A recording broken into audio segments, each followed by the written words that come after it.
People can't believe how much easier it is to stop marketing. Stop marketing. Be market driven.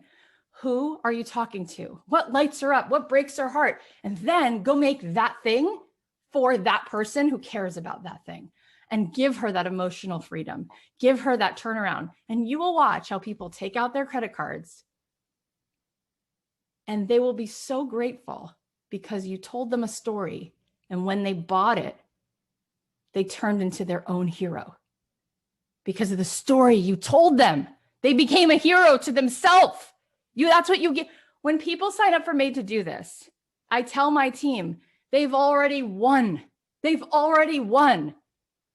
There was a group of 18,000 people in that challenge. We have 20 million downloads. It came down to a group of less than 1,000 people who were like, I will be the hero of my life. I voted for myself. And everything else is ancillary at this point. You made a huge step towards your future, towards your daughter's future, towards yourself, towards artists, towards all these things. And you felt that. And it was big, and it was brave, and it was breaking a pattern. And it was the pattern you were so wanting somebody to help you break. You get to do that for people. Marketers actually change the world. People who are market driven change the world. They make change. It's incredible. You get to be a part of this. This is not about salesmen. It's not about used cars. That is garbage. There's nothing in that has any empathy or has any bearing on what's going to happen as we go through the world. But you get to do this. So think about her. Who is she? You were her. You are her. I lived that life of being in a day job and feeling like it was literally life or death. It was literally life or death. I'm like, if I stay here another year, I will turn into my mother. I will literally be fighting depression the rest of my life. This is not something I'm willing to play with.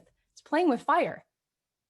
So that's who I'm talking to. I'm like, step away from the desk, start to see a new path. Let's go. So who's your person? Who's your person? And then you do it per thing, right? Like after a certain point, I told you that I realized instead of writing music, every time I would talk to a TV person, they'd be like, oh, can you write this song for Grey's Anatomy? There's this sex scene. Can you do this? Can you do that? And I could at some point, I could like just keep writing all this music. I said, no, the songs that I keep writing, I realized I'm going to write songs for brands because brands had these big idealistic agendas. And every time they would give me an assignment, I fell in love with the assignment. Keurig Coffee or Target, they would tell me these songs, these ideas. And that's when I wrote Let Your Color Shine, because they were like, we want everyone to be an original. We want everyone to feel like they matter. And I'm like, oh.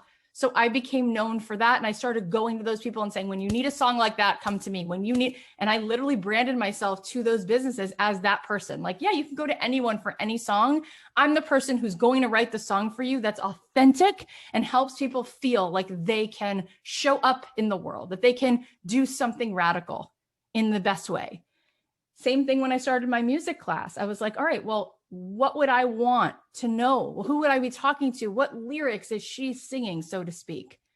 And I started talking to songwriters and I started saying to them, hey, do you want to be able to not keep spinning your wheels? Like, let me show you how to write for film and TV. Have you thought about it? Do you blah, blah, blah? And I started talking to them the way I was talking to myself.